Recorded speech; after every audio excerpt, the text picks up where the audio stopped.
discuss some points where we can benefit the patient by, like, there are some kind of cases where we can miss the clinically or ECG wise. So I want to discuss such points so that it would be benefit for all of us. So first topic is I want to discuss about the chest pain, the common myths and mistakes we do while diagnosing the chest pain.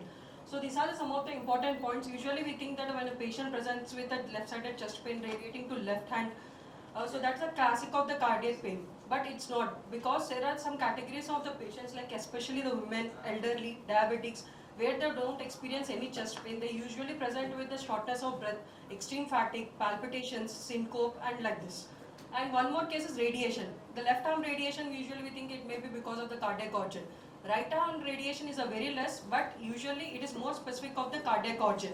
Unless you rule out the GIT causes, if right hand pain is there and there is no GIT cause, we have to think that it's a cardiac specific. And over reliance on the serum troponins. Usually when we see any ECG changes, when there are no ST elevations, just ST depressions and T-wave inversions, usually we advise troponin. But after troponin takes at least 6 to 8 hours to raise in the blood levels. So if patient presents within 1 hour of chest pain, we are doing troponin, it will be negative. And we think that it's not an MI and we can discharge the patient. But usually when the patient presents with the classical symptoms and trop is negative, usually it's better to keep the patient under observation and repeat the troponin at least after 4th hourly or 5th hourly. And keep him under observation and till his pain subsides. So, and exclusive, we are focusing whether patient is have a STEMI or NSTEMI. STEMI we can easily diagnose by the ECG, and NSTEMI usually we do trop and it is negative, we think that it's not an MI. But there are the cases of unstable angina where you have a subtle changes and trop will be negative. But these patients are going to turn out into MI within another 1 month or in the near future. So we have to keep in the mind of unstable angina patients who need the immediate intervention equal to the MI, NSTEMI and STEMI patients. And over-reliance on the traditional coronary risk factors and even missing out the uncommon risk factors. Usually when the patient presents, young patient presents, he is not having any risk factors like hypertension, diabetes or dyslipidemia, we think that it's not a cardiac origin. But there are only 1 in 5 patients who have the traditional risk factors, and patient when usually presents with the ACS, at the first time only he would have been diagnosed with the diabetes or he would have been diagnosed with the dyslipidemia. And uncommon risk factors, like suppose we have the SLE patients. SLE is one of the common causes for the MI in the young patients. So we should think about the uncommon causes and even the cocaine use. Usually we don't ask in the history for the drug abuse, but any young patients when they present with acute MI in the 25 years and that, we have to ask for the drug abuse because cocaine causes a vasospasm and they can present with the ACS. And this is the common doubt we will be having. Usually when a patient has a chest pain, we usually advise for the TMT.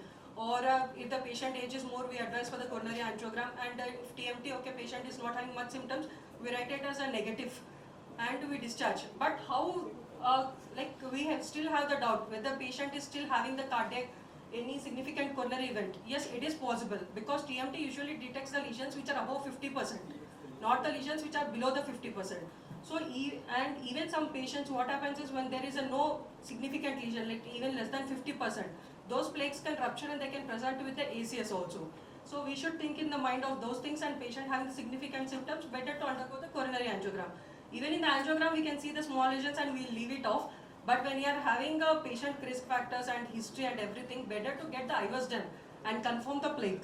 Because lipid-rich plaques, usually small plaques also, they rupture and cause the thrombotic occlusions. And we think on the patient's history also. Suppose there is a psychiatric patient, he presents with a chest pain. We think that it may is a psychiatric issue. He's just causing a chest pain as a thing like it's not a cardiac origin. But we should think that we should not only we should not only think that since he is a psychiatric patient, is not a cardiac cause. So we should think about the patient risk, past history in the mind also. And these are some of the case scenarios where I like to present the ECGs, because these are the ECGs which may be confusing. We think it's a normal and discharge the patient, but these are the ECGs which are very significant and we have to keep in the mind. So this is a 55 years male diabetic who presented to ER with the chest pain. So we think just there is a mild T-wave inversion and the V2, V3 and think it's not a significant. But actually this ECG of biphasic T-waves in V2, V3 suggests of Whelan syndrome. and valence is actually a proximal LAD critical occlusion. So in such cases, TROP may be positive or may not be positive, but having a such ECG findings, patient should go undergo the coronary angiogram for sure. And valence can have A and B. A will have biphasic and B will have a deep T wave inversions just in the chest leads. And this is another case scenario, 60 years female presented with chest pain on and off. It looks like a very casual female having a ST depressions before. So we can see in lead 3 there is a mild ST elevation with a V4 and V5 ST depressions. This pattern is called as Aslanger pattern. And this you can see in the critical OM occlusion, obtuse marginal artery blocks. So we will have this type of presentation. So this is another case where a patient presented with a smoker, present with chest pain, sudden onset. We can see a mild ST depressions in V2 and V3, but this is a posterior wall MI. So only isolated posterior wall MI is a very rare cause. Usually it presents with the inferior, means inferior also will have the ST elevations. But only ST depressions in the chest leads, it suggests an isolated posterior wall MI, and the patient needs to undergo the coronary angiogram. And the last case, so this is a ECG where it is showing the gross ST depressions in all the leads with the ST elevation in the AVR. We think that is a non-cardiac cause, like even in anemia, hypotension, we can have such ECGs. But from the cardiac point of view, we should think that critical LM occlusion and critical TVD occlusions can present with this type of the ECGs. So these are some of my experiences I would like shared with you. So kindly when you see such ECGs, do refer us.